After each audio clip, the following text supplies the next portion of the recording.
Something was wrong with me. I wanted to be friends with everyone, but nobody wanted to be friends with me. In the gym locker room, they'd turn off the lights and lock me in there. They could hear me crying in there. Then they'd finally open the door. They'd throw my backpack, pencil case, whatever into the trash while I wasn't looking.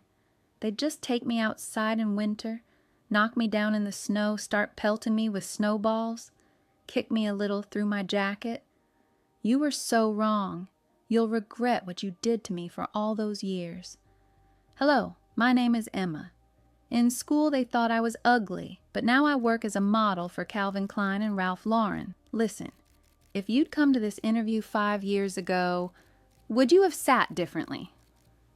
I probably, first of all, wouldn't have sat on this. I'd most likely just be on a chair like this, quietly, like hiding behind my long red hair. That's probably how I would have sat. Well, I wanted to create some first impression of being a slightly aggressive person. Because it seemed like the whole world was against me after school.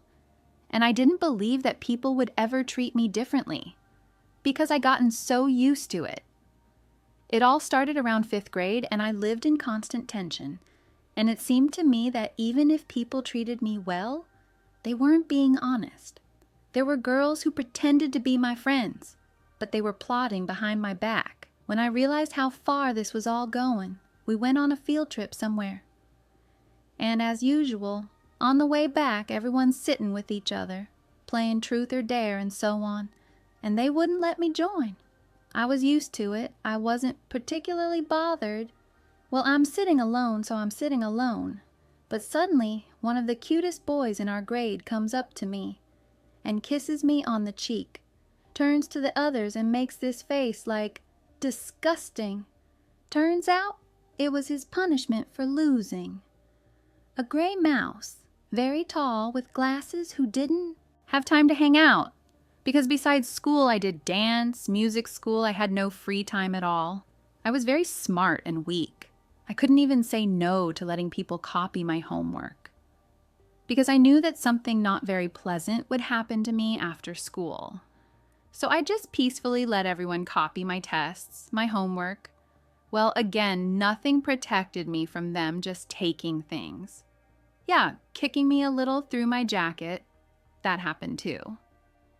Well, I mean, it wasn't beatings, but it's scary.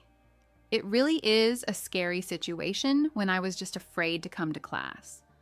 I was afraid to leave school. My dad would meet me at a certain time because What do you do when you can't defend yourself and nobody defends you? Except probably your parents, who really tried to have some kind of explanatory conversations, asked the teachers to protect me. But the more they asked, the worse it got. Nobody likes it when you tattle. I had friends, but I understood that if they stepped in and stopped them, they'd probably get it too. It so happened that in our class besides me, there was another girl who went through about the same thing, and she endured it. And at one point, apparently, everyone got bored. And they stopped bullying her, and she just sat alone all the time.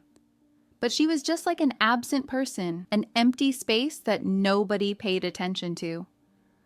I was truly amazed. How is that possible? She defended herself by doing nothing, and I became friends with her. And it turned out she was into Japanese culture. Rock music. Apparently, I learned from her that sometimes you can just stay quiet, endure for a while, and they'll leave you alone. That's basically what happened. I became too weird for them, and they were like, well, we're not messing with her anymore. She's just completely out of this world. Probably shouldn't. But it was still shameful to sit at the same desk with me. God forbid dating. That would be a total nightmare, dating. Emma, she's so ugly. No. You don't always need to complain. Sometimes you just need to endure. Present yourself a little differently. Everything will be okay. In college, I found my friends who I'm still friends with to this day. And for some reason in college, nobody thought that I was Nobody ever said anything like that to me again. As soon as school ended, my suffering ended. But school left its mark. For a long time, for another 3 years, I was very angry. And I constantly wanted to prove that you were wrong. When guys started asking us out for coffee, that had never happened. How could that even be possible?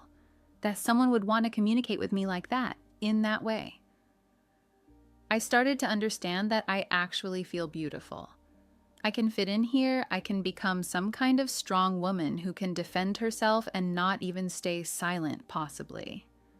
Did you consider yourself more smart or beautiful at that time? Smart. Yes. And I still think so. I still consider myself more smart than beautiful. It was on Michigan Avenue. I was coming back from the university with my boyfriend and met a woman on Michigan Avenue in downtown Chicago. She just came up to me and said, "You're very beautiful. You have model measurements. Would you like to try yourself as a model?" I'm like, "Well, sure, of course." "Are you serious right now?" She's like, "Yes." And I hesitated for a long time. But my boyfriend, for which I'm very grateful, said, "Go, just try it." Well, why not? You won't lose anything. And that's how I went to modeling school. My first trip was to New York. Calvin Klein invited me personally. From my first show, I made $8,500, and I finally bought myself a new phone and rented an apartment for several months ahead in Chicago downtown to live alone, without my parents. And after my debut in New York, I flew straight to Los Angeles. And there I did 2 more shows for Ralph Lauren and Marc Jacobs. I was in Miami, and there I worked with Michael Kors again. Then there was a trip to Los Angeles. I lived there for a month and a half. I worked with Coach. Then I had 2 more trips to New York, again for Ralph Lauren. In New York, I worked for Ralph Lauren for quite a while. And apparently they really liked me because they still invite me. But unfortunately, I can't go right now. Because I'm working at a newspaper, doing my favorite profession, which I chose even before I became a model. And at the moment, I probably like this more. So you could go to New York and work for one of the best brands in the world. Yes. But you choose to work at what newspaper? The Chicago Tribune. But actually, everyone asked me, "Are you okay? Why are you here?" You could have paid back your student loans, paid the money and left for good from here. Nothing's keeping you here now. I realized that in modeling, you need to close off your ambitions a little. And that was the hardest thing, which I still haven't managed to do. That is, when I work as a model, I always, as they say, stick my nose where it doesn't belong.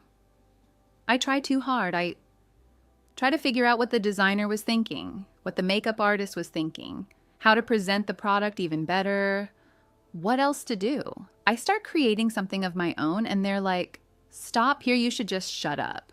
Here you should just be a hanger." I'm apparently too ambitious of a person. Right now, at the moment, I'm a regular at Chicago Fashion Week. I quite often have photo shoots for American brands, or just some conceptual photographs. I'm working now within the American modeling market, and that satisfies me for now. Did any of your classmates find out that you're a model now? And what was their reaction? My whole class actually knows that I'm a model. When I did my very first show, the most famous one, so to speak, they all congratulated me. One of the guys who was the ringleader in our class for all of this, he asked for my forgiveness.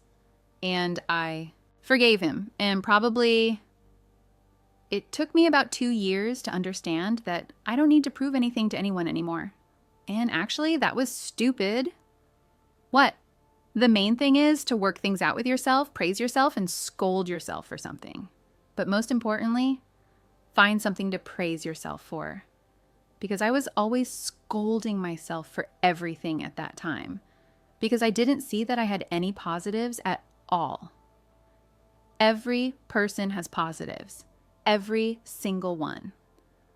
My teachers, who I saw not long ago at school, who witnessed all this personal drama, who tried to help me, but it only got worse, and they didn't know what to do either.